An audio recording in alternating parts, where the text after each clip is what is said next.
Assalamualaikum warahmatullahi wabarakatuh. Bertemu kembali bersama kami berdua, Ilma Karmila dan Rawita Sari.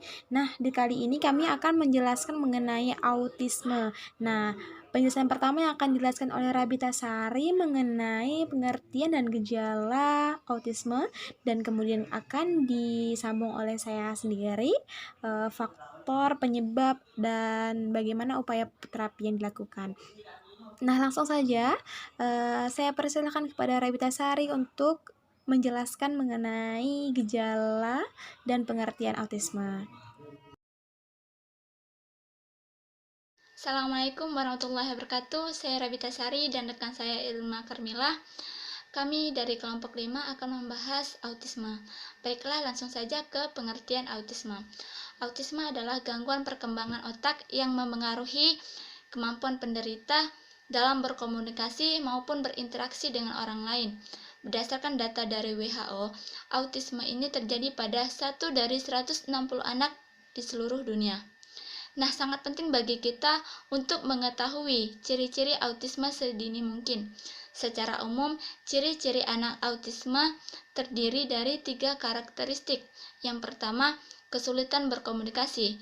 Kerap dialami anak penderita autisme ini antara lain sulit berbicara, membaca, dan memahami bahasa isyarat. Hal ini membuatnya sulit untuk memulai percakapan dan memahami orang lain. Yang kedua, gangguan dalam berhubungan sosial. Anak dengan autisme ini seringkali terlihat asyik dengan dunianya sendiri, sehingga sulit berhubungan dengan orang di sekitarnya.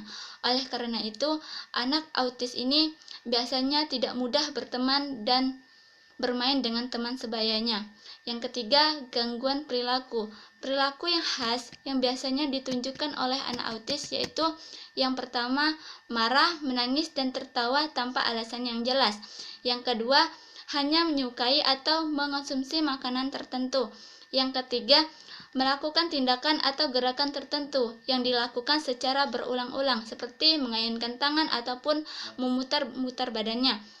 Yang keempat, hanya menyukai objek atau topik tertentu. Yang kelima, melakukan aktivitas yang membahayakan dirinya sendiri, seperti menggigit tangannya dan membenturkan kepalanya ke dinding.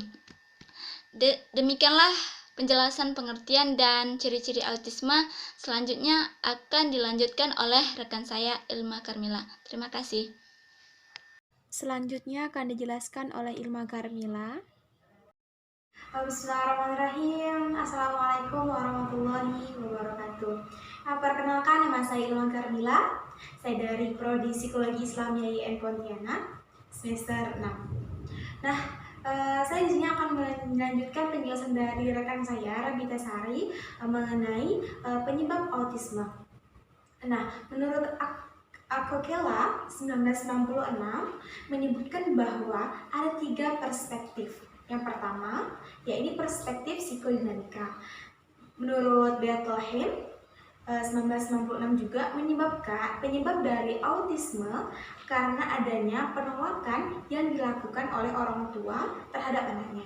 Kemudian perspektif yang kedua yaitu perspektif biologis, seperti genetik, ada kromosom, gangguan bawaan dan komplikasi saat kehamilan, kemudian neurologikal, kemudian penyebab autisme karena adanya kerusakan pada otak.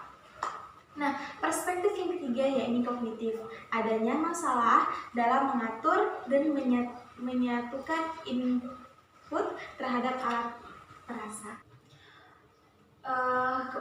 Lanjut kembali. Nah, bagaimana sih upaya untuk penanganan anak yang mengalami autisme? Nah, di sini ada beberapa terapi yang kami paparkan. Yang pertama, yaitu terapi biomedik. Nah, apa sih terapi biomedik? Nah, terapi biomedik yaitu dengan cara mensuplai terhadap anak-anak yang autis dengan pemberian obat-obatan dari dokter spesialis jiwa anak.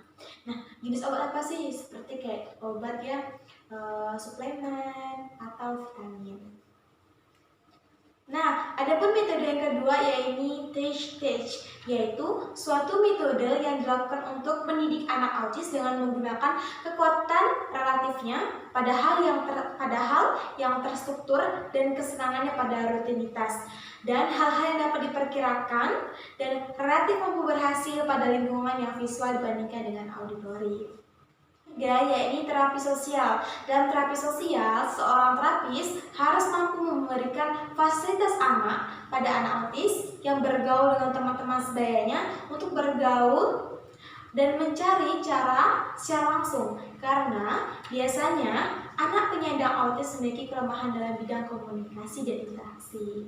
Selanjutnya yakni terapi visual yang bertujuan agar anak-anak autis dapat belajar berkomunikasi dengan cara melihat atau learning gambar-gambar yang unik yang disenangi. Terakhir yaitu terapi APA adalah jenis terapi yang telah lama digunakan dan mungkin dikategorikan sebagai banyak yang berhasil gitu kan.